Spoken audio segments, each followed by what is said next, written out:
आज जोकी असम्बली हलके के उदाहाट हाई स्कूल के मैदान में एमआईएम के उम्मीदवार जनाब शाहनवाज आलम साहब की हिमायत में एक बड़ी रैली का इनेकाद किया गया था, जो कि एमआईएम के कौमी सरबराह जनाब बैरिस्टर असदुद्दीन ओवैसी साहब के पुरजोश खिताब को सुनने के लिए मुनाकिद की गई थी।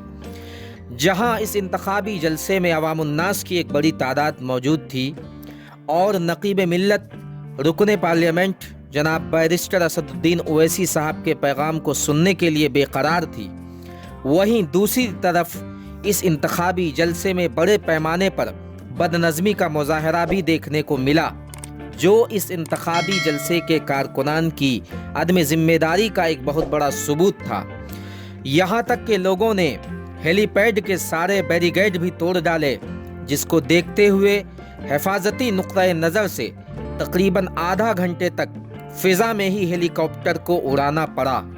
वैसे तो एमआईएम कारकुनान ने और जोकीहाट के उम्मीदवार ने काफ़ी पुरजोश तरीके से अपने कायदे मिल्लत का वालहाना अंदाज में इस्तकबाल किया और काफ़ी देर तक फिजा में देखो देखो कौन आया, शेर आया ये नारा गूंजता रहा। लेकिन शेर तो आ गया था। इंतखाबी जलसे की बदनज़मी और दुरुस्त इंतज़ाम न होने की वजह से आज पहली बार अवाम की तर्जुमानी करने वाला ये शेर अवामुन्नास के सामने दहाड़ने से कासिर रहा। बहरहाल जनाब असदुद्दीन ओवैसी साहब ने बड़े ही मुख्तसर अंदाज में जलसे को खिताब किया और जो कि असम्बली हलके से एमआईएम के उम्मीदवार जनाब शाहनवाज आलम साहब को अपने बेशकीमती वोटों से जिताने की अपील की। पेश है अररिया से नुमाइंदा मोहम्मद असअद की ये खास रिपोर्ट।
मजलिस के मेंबरान हमारे सामने जोकीहाट के कोने कोने से आए हुए हमारे बुजुर्गों, दोस्तों, युवा साथियों, 5 मिनट और बैठो।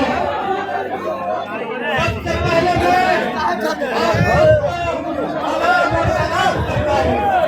आप सबों का खैर मकदम करता हूँ और जनाब बैरिस्टर असदुद्दीन ओवैसी साहब का सीमांचल के सरजमीन पे नसीरुद्दीन साहब के कर्मभूमि पे आप सभी लोगों की तरफ से इस्तकबाल करता हूँ।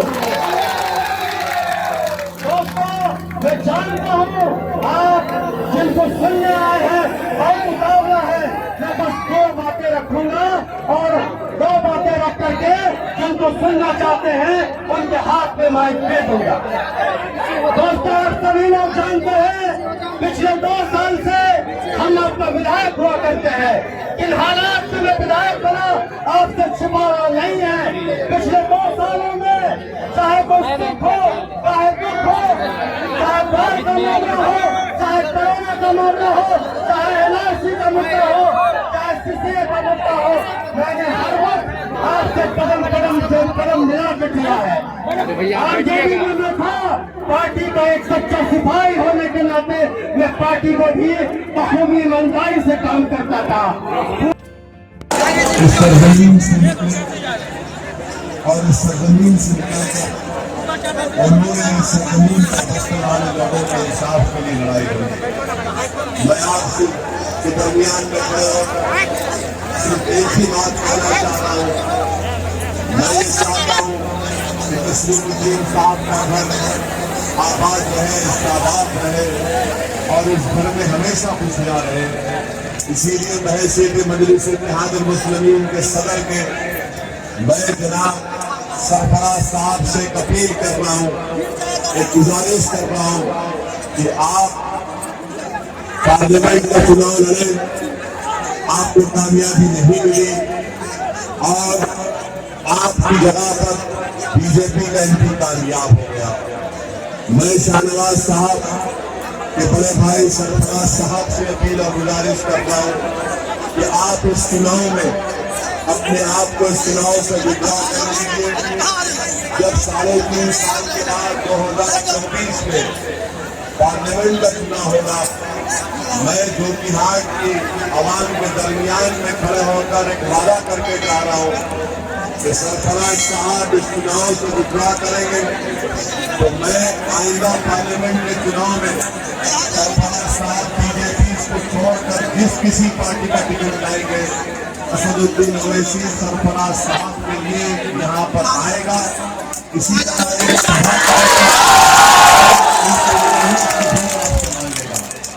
मैं सरफराज साहब से अपील कर रहा हूँ कि आपने पार्लियामेंट का चुनाव लड़ा, आपको वोट मिले जोकीहाट में, आपको वोट मिले तस्लीमुद्दीन साहब के नाम पर। क्या आपने सरफराज साहब को पार्लियामेंट के चुनाव में वोट नहीं दिया? आपने दिया था ना? फिर आरजेडी का वोट कहाँ गया? आपके जब वोट दिया तो फिर उनको कामयाबी क्यों नहीं मिली? इसलिए नहीं मिली कि आरजेडी का वोट, जेडीयू का वोट और कांग्रेस के वोट ने बीजेपी के प्रत्याशी को कामयाब कर दिया। इसीलिए मैं आपसे अपील कर रहा हूँ कि 7 नवंबर के दिन हमारा मुकाबला उन फिरकापरस्त जहनों से है जो सीमांचल में और जोकीहाट में एक नौजवान जो उभर रहा था, जो एक अपने वालिद के नक्श कदम पर चलने की कोशिश कर रहा था, जो एक मजाक आपको दे रहा था। इसीलिए हम आपसे अपील करने आए हैं कि 7 नवंबर के दिन आप यहाँ से मजलिस इत्तेहादुल मुस्लिमीन के उम्मीदवार को देकर कामयाब करिए ताकि तस्लीमुद्दीन साहब को हम जिंदा रख सके। मरहूम तस्लीमुद्दीन साहब मेरे लिए मरे नहीं, मेरे लिए मरहूम तस्लीमुद्दीन साहब जिंदा है। इसलिए जिंदा है क्योंकि उनकी जिंदगी की जरूरत हमारे सामने है और हम उन्हीं के नक्शे कदम पर सीमांचल के मजलूम आवाम की लड़ाई लड़ रहे हैं। इसीलिए हम आपसे अपील कर रहे हैं कि तस्लीमुद्दीन साहब को जिंदा रखने के लिए आप उनके काबिल बेटे को कामयाब करें और इंशाअल्लाह हम दोबारा फिर आएंगे और आपके दरमियान में तकरीर करेंगे। मगर आपसे एक ही गुजारिश है कि अपने वोट को जाय होने मत कीजिए। यहाँ पर मुकाबला जोकीहाट में, यहाँ पर शाहनवाज का मुकाबला नरेंद्र मोदी से होगा। नरेंद्र मोदी से हो रहा है। शाहनवाज का मुकाबला अपने बड़े भाई से कभी नहीं हो सकता। हम अपने बड़ों से कभी मुकाबला नहीं कर सकते, ये कभी नहीं कर सकते।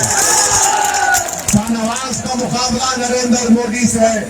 अगर आपसे जरा सी भी चूक होगी तो जिस तरह पार्लियामेंट इलेक्शन में बीजेपी ने वो पार्लियामेंट की सीट जिस पर तस्लीमुद्दीन साहब ने अपने खून से अपने पसीने से उस सीट को सीधा कामयाब किया, आपसे अपील कर रहे कि गलती मत करिए, अपना एक वोट मजलिस के उम्मीदवार जनाब शाहनवाज साहब के अपने वोट इस्तेमाल करिए। जब आप 7 नवंबर को पोलिंग बूथ को जाएंगे तो पवन साहब की जगह पर आपको तस्लीमुद्दीन साहब का चेहरा नजर आएगा। हमारे भाई शाहनवाज को काम करिए। हाँ, शाहनवाज की कामयाबी को रोकने के लिए पूरी बीजेपी आरएसएस कोशिश कर रही है कि कैसे शाहनवाज की कामयाबी को रोका जाए। जिस तरीके से यहाँ की पार्लियामेंट की सीट पर बीजेपी ने कामयाबी हासिल की, आज हमको उस कामयाबी जो पार्लियामेंट में मिली उसका जमहूरी तरीके से जवाब देना है। और जवाब देने का तरीका ये कि अपना एक वोट शाहनवाज के हक में